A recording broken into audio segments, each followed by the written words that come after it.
Fala pessoal, tudo bem? Espero que sim. Vamos começar então mais uma aula.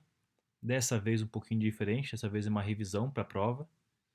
Ah, Lembrando que esse material ele vai estar em três formatos diferentes para vocês. Nós iremos ter esse material postado no YouTube, obviamente. Teremos esse material apenas em slides também no estúdio para vocês baixar o material.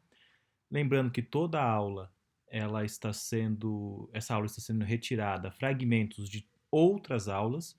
Então nós temos todos os materiais completos. A ideia da revisão, assim como vocês já tiveram comigo nos anos anteriores, é que a gente possa focar um pouquinho mais especificamente o que eu gostaria que vocês absorvessem com mais ênfase para a realização da prova de vocês. Falando em prova, nós teremos uma conversa ao vivo sobre isso, mas a prova desse bimestre será à distância, então vai ser num formato um pouco diferente, não vai ser como vocês vêm fazendo, e as questões elas terão uma especificidade um pouquinho maior, porque vocês vão ter acesso a qualquer material, né? Então as perguntas elas serão um pouquinho diferentes, mas enfim, isso é uma conversa para outro momento. E qualquer dúvida vocês sabem que eu estou à disposição como sempre. Tá? Mas dando início então à nossa revisão de todo esse primeiro bimestre da disciplina de didática, nós tivemos bastante conteúdo, um conteúdo bem denso, né? Vimos algumas coisinhas que já são do segundo bimestre, então não entram nessa revisão, mas vamos aqui conversar um pouquinho então sobre o conteúdo. Na verdade, a gente sempre inicia, né, tentando conceituar o que seria didática. E para Beraldo, no conceito mais recente, né, 2016, ela é a arte ou técnica de ensinar.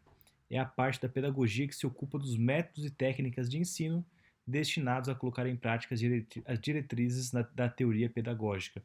Esse conceito talvez seja um pouco mais voltado para questões de sala de aula, né? Seja para ensinos fundamentais, básicos, médios e o superior, que é o nosso caso, mas eu gosto desse primeiro pedacinho da definição dele, que a didática é a arte ou técnica de ensinar. Né? Eu espero que ao longo do ano a gente chegue ao final dessa disciplina com essa frase em mente, tentando aperfeiçoar nossas técnicas de ensinar, e eu acho bem interessante que é uma arte, né? O ato de dar uma aula ou um treino, né? Tudo que a gente vai focar ao longo da nossa vida profissional, tá bom? Didática também consiste na análise e desenvolvimento de técnicas e métodos que podem ser utilizados para ensinar determinado conteúdo para um indivíduo ou grupo. Então, essa definição é bem interessante porque nós temos estudados e vamos estudar até o final desse ano e ao longo de todo o curso, vocês vão perceber profissionalmente para o resto da vida de vocês que nós temos várias formas, né, vários métodos, várias técnicas de dar uma aula, seja para uma pessoa, como por exemplo um personal trainer, ou até para grupos, seja um técnico, seja um professor de sala de aula, seja um instrutor de academia, enfim, né, nós temos a didática como entender essas e desenvolver essas melhores técnicas e métodos para termos boas aulas, para que a gente possa de fato conseguir passar o conhecimento, o conteúdo de forma clara e objetiva. E por fim, Libânio dá uma definição um pouquinho mais antiga, define a didática, obviamente, como a mediação escolar entre objetivos e conteúdo de ensino, novamente voltado mais para a situação escolar, mas não deixa de ser possível de nós trazermos para todos os conceitos de nossa profissão, né? Ou seja,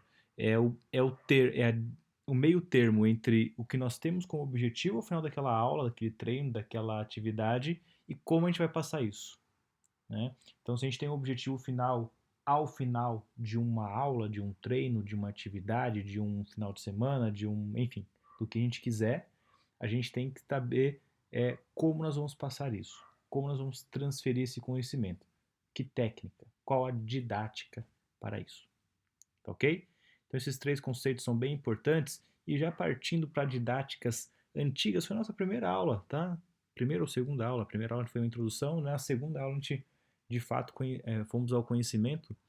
Nós temos De início, aquela didática mais antiga, a didática tradicional, é uma didática bem, bem forte, inclusive, se a gente for tentar entender, que é utilizada até hoje, né, por alguns professores, e digo mais, não são exatamente professores mais velhos, professores até mais jovens também que utilizam essa didática. A didática tradicional, pessoal, ela é aquela onde a escola é o centro da cultura, é o centro da educação, é onde se aprende. Não tem outro lugar a não ser na escola, né? E aqui a gente tem uma questão muito interessante da disciplina rígida, onde os professores são o centro da atenção e os alunos obedecem a todo e qualquer custo, até de uma forma um pouco exagerada, né? No sentido de que é além do respeito aluno-professor, chega até ter uma questão de medo aluno-professor. Mas a didática tradicional ela foi muito importante para criar esse conceito, né, de transmissão de conhecimento por parte de uma pessoa e outras pessoas vão escutar. Então essa é uma das características, uma pessoa lá na frente falando. A tradicional ela pode estar muito presente em atividades como num treinamento, como num personal, né, onde alguém está falando e reproduzindo esse conhecimento para que alguém esteja aprendendo. Nem os pontos extremistas e nem tão brando, né? Podemos utilizar assim até hoje alguns elementos da didática tradicional. Mas indo de contraponto a toda a didática tradicional, nós temos a didática da escola nova, né? Onde na verdade a figura do professor como pessoa mais importante, como centro da escola, ela sai e entra aí os alunos.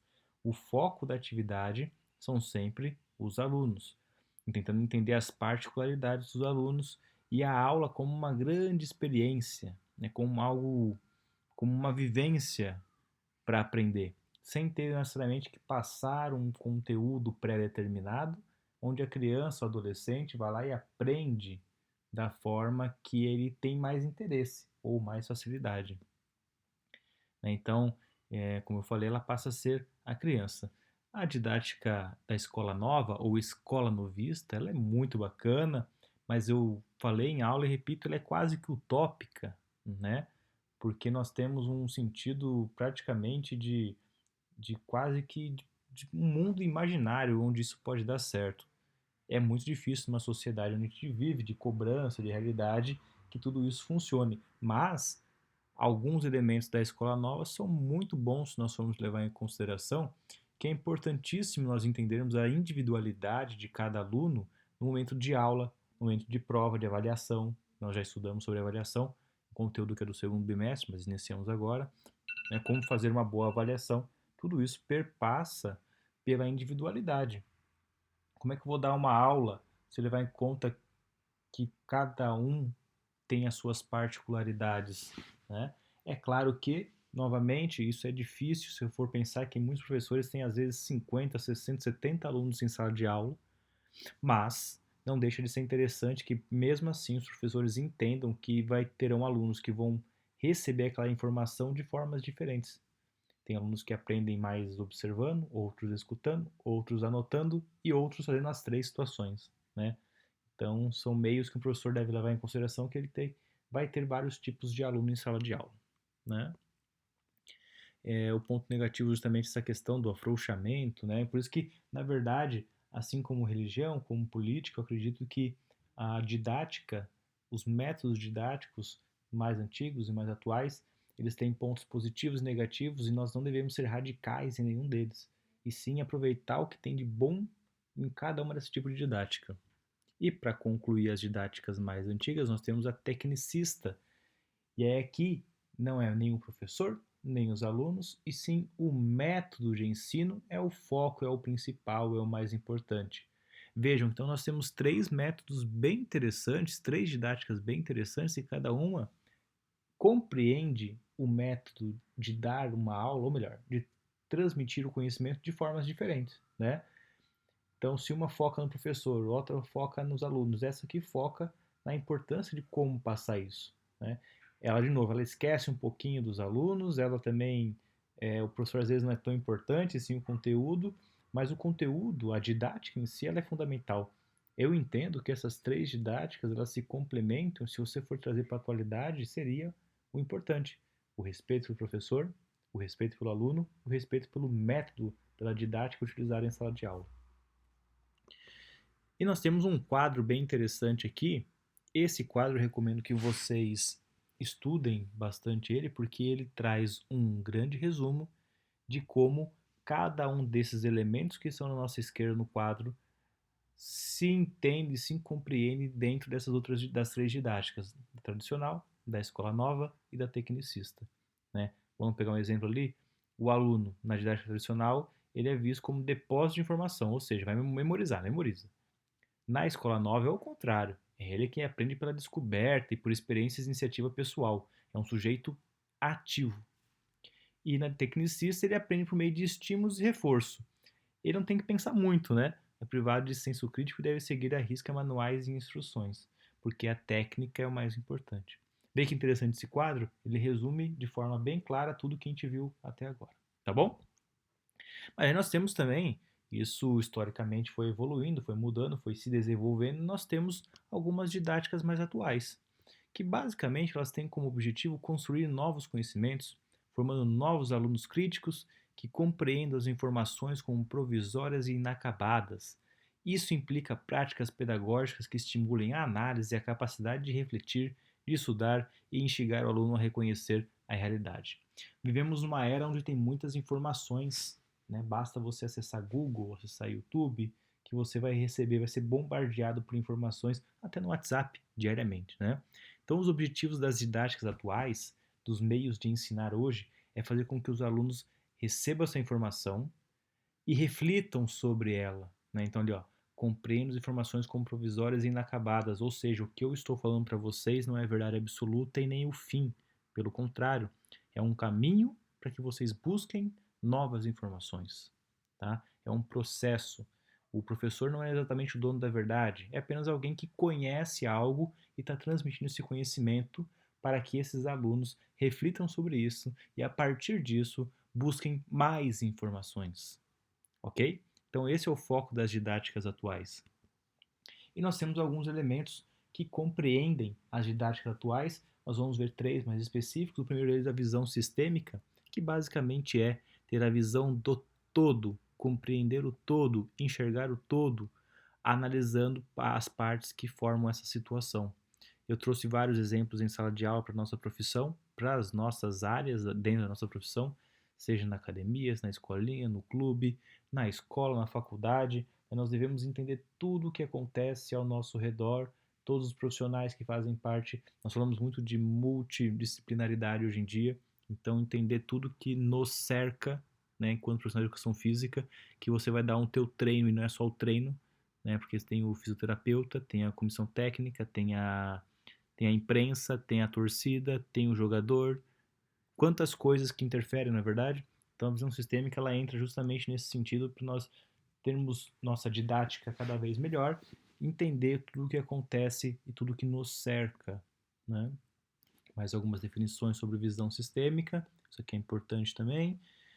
Em outras áreas, né, não só na educação, a visão sistêmica, na verdade, ela é um conceito oriundo, principalmente da gestão de empresas, né?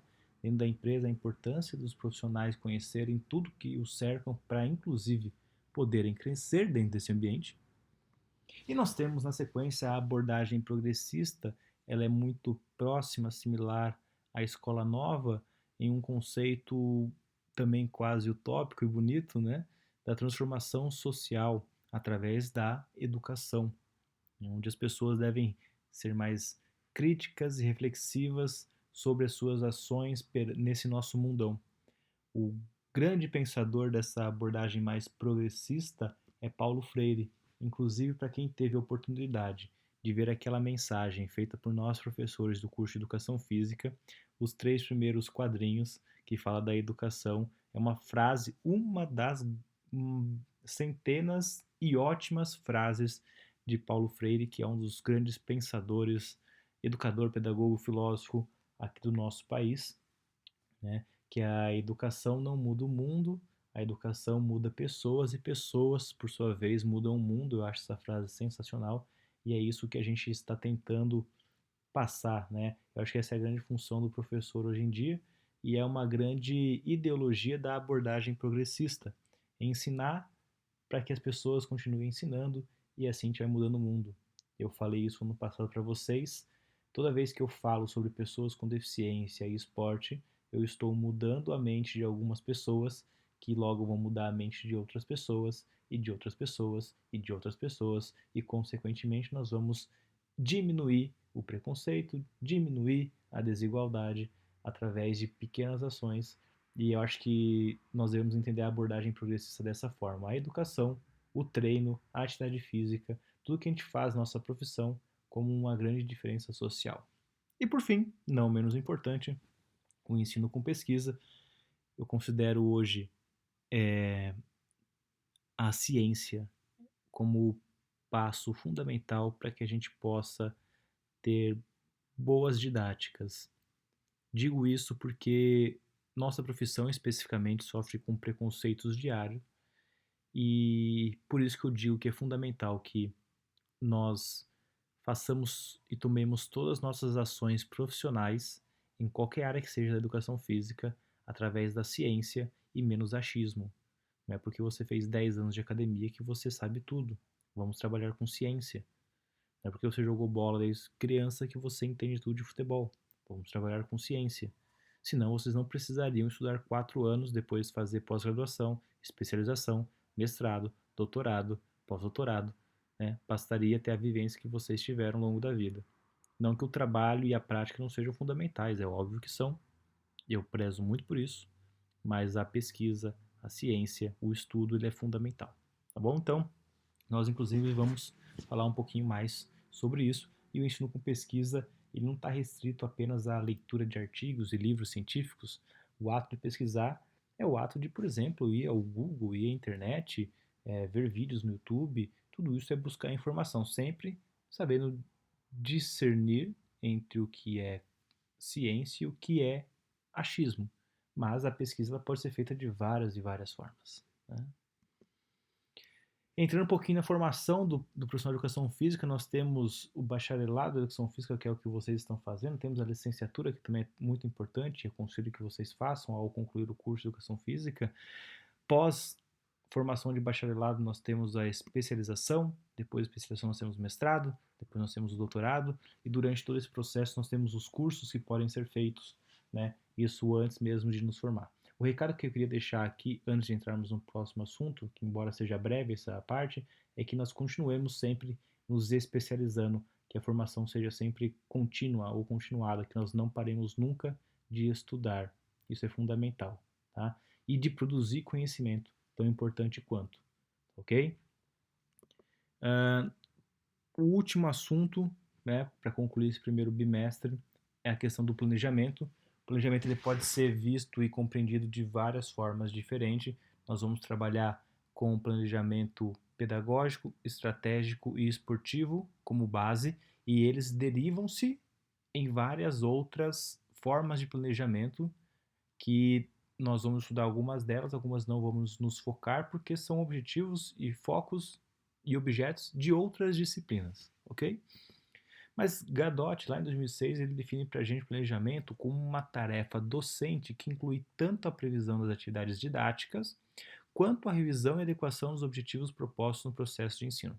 Novamente, uma definição voltada mais para a sala de aula, que traz a importância de termos nossas atividades didáticas, o que nós estamos vendo até agora, muito bem planejadas para que a gente alcance o nosso objetivo.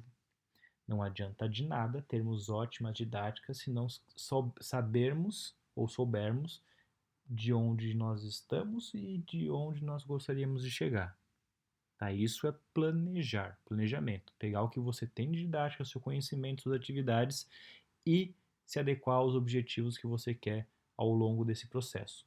Se a gente pegar esses objetivos nessa definição através e levarmos para a área esportiva, para a área da academia, para a área fitness no geral, nós temos que entender tudo que nós vamos fazer, nós temos um planejamento, seja para o nosso aluno, seja para o nosso atleta, seja para o nosso cliente. Então isso é importantíssimo. No âmbito mais estratégico e empresarial, né? A estratégia de uma organização, por exemplo, define como ela pode ser alcançada. Em outras palavras, a empresa reconhece a sua situação atual e faz uma projeção de futuro, isto é, como ela deseja estar daqui a alguns anos. Isso cabe para empresas, isso cabe para qualquer tipo de empreendimento, inclusive para carreira pessoal. Não é conteúdo de prova, mas nós tivemos uma aula sobre planejamento pessoal, que é conhecimento prévio que vocês devem ter. O planejamento esportivo ele tem várias vantagens, não preciso nem falar, mas vamos trazer alguns, eu vou falar alguns dos elementos que eu trouxe, que ainda são alguns de um contexto geral. O Amorim, lá em 2020, ou seja, esse ano, conceito bem recente, ele torna a execução das ações mais fácil, ele facilita as tomadas de decisão baseadas em dados e não em empirismo. O que é o empirismo? É o achismo, né? Ou melhor, depois exagerei um pouquinho, mas o empirismo, o ato empírico, são atividades que você tem na sua vivência. Então, ao longo de 20 anos, eu percebi que correr 10 minutos por dia é bom. Então, você acha, né, por ter vivido, que isso é bom. Não necessariamente você comprovou cientificamente isso. O empirismo não é ruim, mas ele deve ser como base para se trabalhar a ciência, não só por si, ok? Avaliar concorrentes, fortalecer a marca da organização, melhorar o desempenho esportivo, melhorar a coordenação das atividades, manter foco, enfim, uma série de outras coisas que o planejamento é fundamental. A Associação Mundial de Marketing Esportivo também entende, né, que planejamento esportivo é um campo relacionado com a coordenação da produção e comercialização de serviços esportivos, né? E essa coordenação é obtida por meio das funções gerenciais de planejar, organizar, grifo meu, liderar e avaliar. Assim, a gestão esportiva, como área de estudo científico e preparação profissional, aborda essas funções dentro do ambiente específico do empreendimento esportivo. Quase finalizando, o planejamento deve ser flexível, tá? Todo e qualquer tipo de planejamento, inclusive um plano de aula, uma aula que você planeja, ela deve ser flexível. Você deve ter o plano B, o plano C, o plano D, o plano E e a capacidade de se adaptar nas situações. Tá? Ser flexível não é não planejar e improvisar de hora.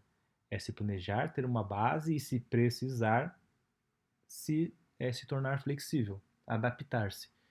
Eu gosto de dar o exemplo, nós trabalhamos sempre nas nossas aulas práticas de modalidades como handball, que nós tivemos, como futsal, e muitas vezes você planeja a sua aula para 10 alunos, você chega, você tem 50.